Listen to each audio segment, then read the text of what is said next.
Blood Bowl 2 Blood Bowl 2 is a sports game, yes. but very wild and crazy sports Yeah, it's game. like fantasy football, but not that fantasy football. The other fantasy, like fantasy football. like actual fantasy. Fantasy Say football. fantasy. Bit Like more. Mariah Carey, Sweet Fantasy football? Fantasy football. I see. Football set in a fantasy world. I see. Right. So I'm sure people have noticed on like Steam and downloadable games on like PlayStation Network and Xbox, there are a lot of Warhammer games out recently. Like the past couple of months, past year even, Games Workshop, the creator of Warhammer, started dishing out its IP to a whole bunch of different companies. Originally, they would just stick with one company and say, "Hey, make all these games. Make a game for Warhammer Fantasy, and then this company make a game for Warhammer 40K." But now they're just like, "Here, take Blood Bowl. Here, take Mordheim. Here, take all these other, different iterations of the fantasy worlds that they've created, and run with it." So, Blood Bowl 2 is one of those games. The first one was out a couple of years ago, and for those who don't know, Warhammer Fantasy is just a tabletop battle game, I guess, tabletop war game, Right. where you build an army, you paint your little miniatures, and then you fight each other with dice, essentially. Blood Bowl 2 or Blood Bowl, the actual board game itself, is the same idea. You have models that you paint, and then you play this game of fantasy football.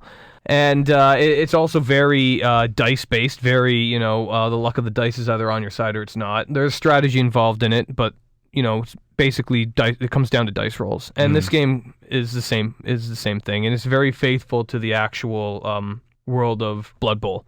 And all in all, it's a vast improvement from the original one. And it will appeal to anyone who is a fan of Warhammer, obviously who is a fan of Blood Bowl, maybe people who are a fan of like Dota, those strategic kind of games, they'd kind of be into this. So essentially what happens is you each half has a certain amount of turns, and each side gets its own turns. You throw the football to the other end of the field, and then your turn one, you're picking up the ball, and then it's essentially you're really focused on beating up the other team. The line of scrimmage is basically center of the field, and you're basically just punching the crap out of the other opponent in hopes Nice. that you're injuring them, and in hopes that you're killing them. That you have players on the sideline that can come in if one of your players are killed. The Jays could have really used this strategy. I know, yeah, they could have, right? Friendly game. Yeah, it's a very friendly game. So the game has these really cool animations that come into play whenever you punch an opposing player and you have a chance of injuring them or killing them. And it goes into this graphic that's really brutal and visceral, and it looks great. But after like the 20th time, you're like, I get it. And it gets kind of tired. Yeah. Pretty quick, seeing the same animation over and over again. There isn't a lot of variation It's in like the when you go animations. bowling and they have those graphics between your shots. Exactly, I'm yeah. tired. You're like, I Turn it know, off. I get it. Turn it off. All Yeah. I see are turkeys, so. So there are a couple of races right off the back. Orcs, Dark Elves, Dwarfs, Skaven, which are rats, for anyone who doesn't. Chaos, who are like, mutated humans, pretty Okay. much. Actual humans. High Elves, which are good elves. Dark Elves, obviously, are bad elves. They're And not elves just like that have taken a bunch of weed or something? no. All right. And At James Franco's house? and Bretonia, who are humans that are kind of based on medieval France, knights, that kind of thing, right? So each race has their own pros and cons. Some are really strong and are good at blocking, but are very, very slow. Some, like the Skaven, are extremely fast. Like, you could get a touchdown on your first turn if you get the ball. They're really, really quick, but they're very weak, so they get blocked easy and they get killed easy. There are High Elves who are really expensive, but can throw the ball really well. Right. Humans are just kind of good all around. Same with Orcs. They're a little higher strength. So, and as I said, the game basically it comes down to the roll of the dice. If you want to move a little further on the field, you have to roll the dice and see if you fall or not. You want to hit a player or move them out of the way, you're rolling a dice. And if the dice rolls really, really crappy, you could end up injuring yourself. But it's not just chance, though, right? There is strategy. There's There lots is of strategy involved. There is, depending on the race you are, if you're like the dwarves, you really want to just like set up your line right across the field so that the person with the ball has to go through your line, because chances are you're going to block them, make them fumble the ball, and you'll pick it up. And you just basically have to outlast because you're really slow. With Skaven, you want to make lines in your... You want to make holes in your line so that they can just run the ball right through without getting blocked, because chances are if they get blocked, they're going to get injured. Right.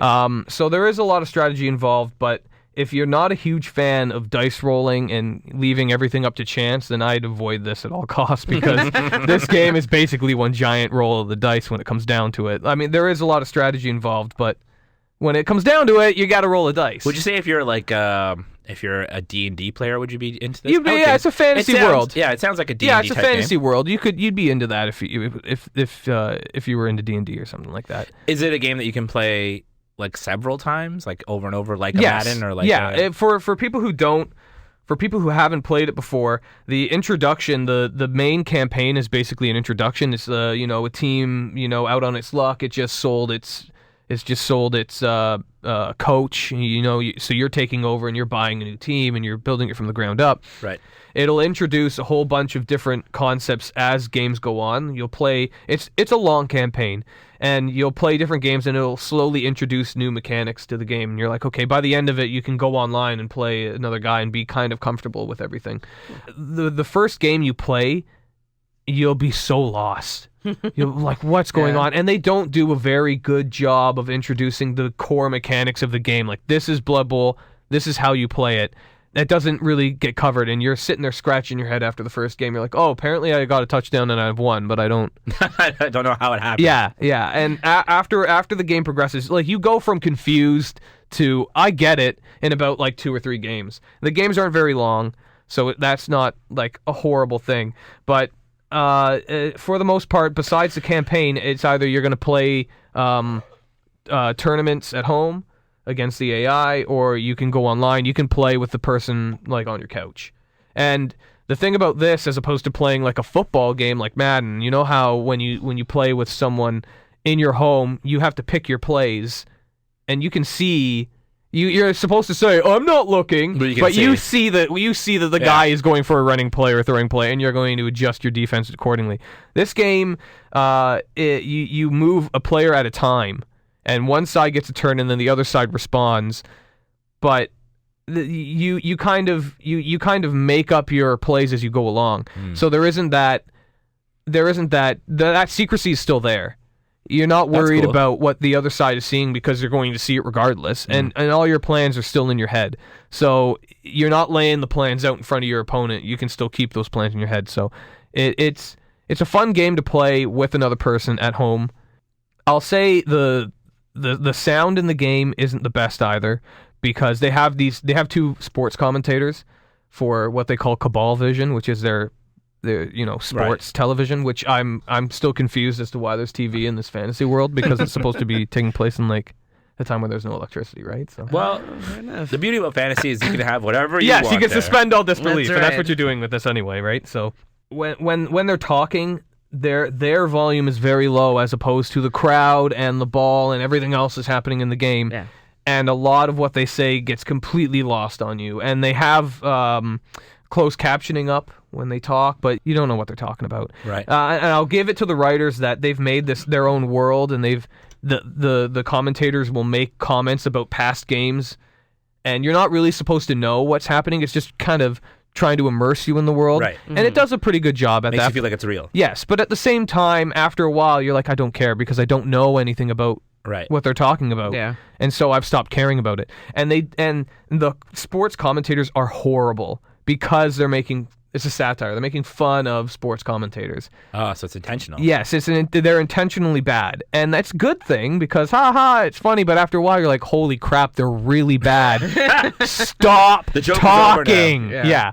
But I'll give it to the writers. They did a very good job of immersing you in this world, and you can build your own stadium, so you really get involved in your team and you really get involved in the world. But after a while, some of it gets really tiring, and some of the animations, like I said, get boring after a while. They have cheerleaders that come out onto the field after a touchdown, but they are literally the same character like 8 times, and they're doing the same movement 8 times.